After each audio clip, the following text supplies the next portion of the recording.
Oui, bonsoir à tous pour commencer.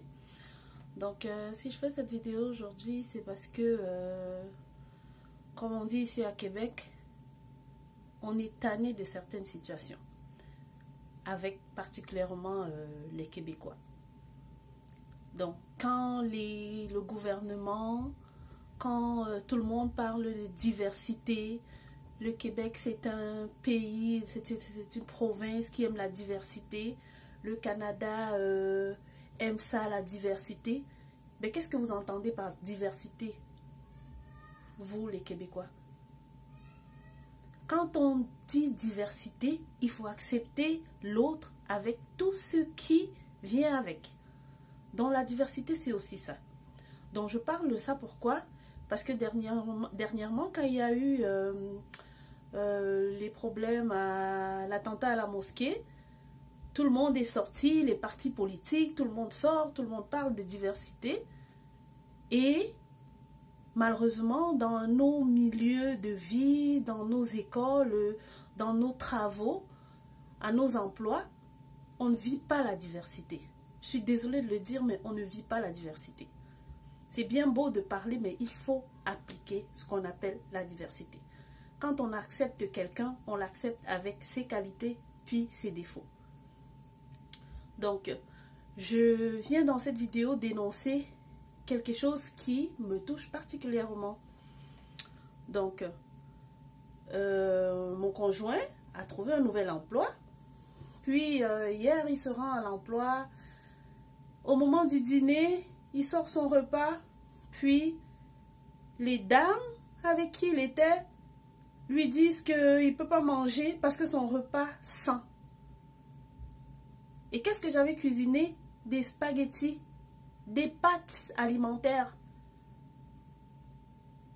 Elle lui demande, mais qu'est-ce que tu as mis dans ton repas? Parce que ça sent. Mais qu'est-ce que ça sent? Mais qu'est-ce que tu voulais qu'il mette là-dedans? Il a mis des légumes, il a mis la même chose que vous mettez. Mais si dans ta tête, déjà parce que c'est un noir, tu ne l'acceptes pas, et qu'à chaque fois, il ne puisse pas manger au lieu de travail parce qu'il a peur d'indisposer les gens. Mais je suis désolée, madame. La diversité, ça vient aussi avec ça. J'ai fait 3 ans d'études au cégep. J'ai côtoyé des Québécois très sympas. J'ai côtoyé d'autres qui n'étaient pas du tout sympas, je suis désolée. Mais pensez-vous que les repas que vous mangez, les repas que vous faites chauffer au micro-ondes, pensez-vous qu'ils sentent toujours bon? Il y a des gens qui n'aiment pas l'odeur du fromage. Moi, par exemple, je n'aime pas l'odeur du fromage. Donc, si tu te fais tes spaghettis avec du fromage fondu là-dessus et que tu les fais chauffer, moi, je vais trouver que ça sent. Mais je fais avec. Donc, pourquoi moi, je ne peux pas manger mes spaghettis en paix?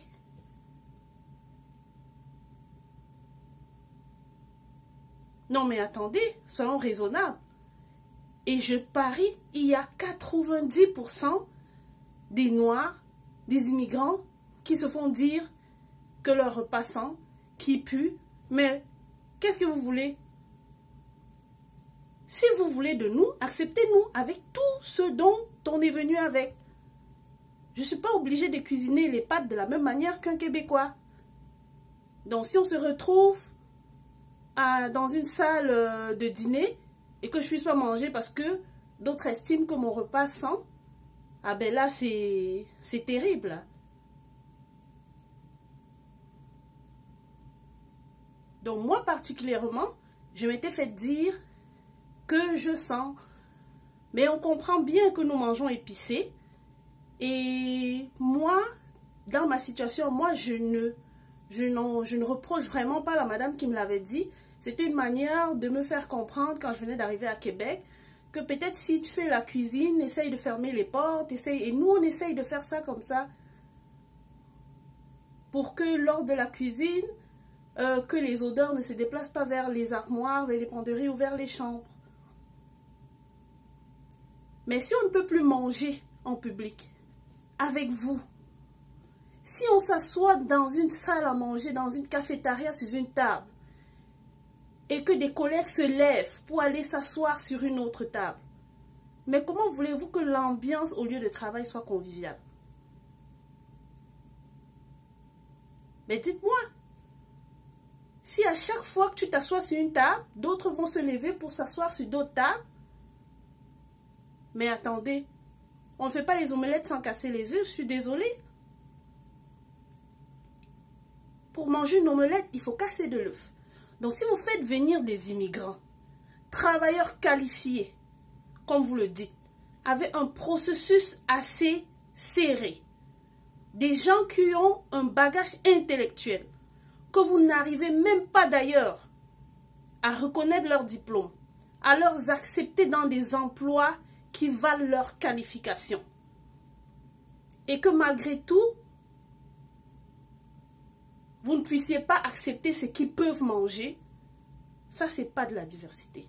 Je suis désolée.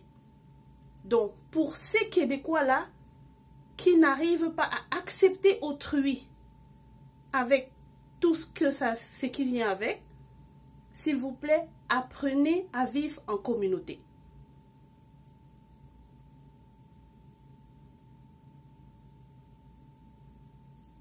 C'est pas tous qui sont comme ça, mais malheureusement, il y a les gens qui ne peuvent jamais changer.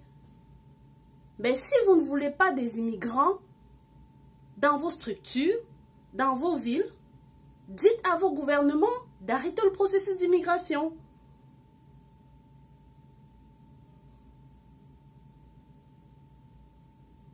Les immigrants font partie entièrement de la société et contribuent et payent les impôts et même plus que les Québécois. Parce que rares sont les immigrants qui viennent, qui laissent leur famille à des milliers de kilomètres pour venir s'asseoir ici et vivre sous le bien-être social. Ça, ce n'est pas ce style de vie que les immigrants connaissent. Je ne dis pas qu'il n'y en a pas, mais c'est rare. Donc nous, on travaille, on se bat fort, on paye nos impôts, on doit vivre librement en société. Donc, revoyez vraiment ce que pour vous, le terme diversité signifie. Donc, si on doit craindre de perdre un emploi parce que on va manger, là, ça devient compliqué. Donc, à cette madame, suivez mon regard.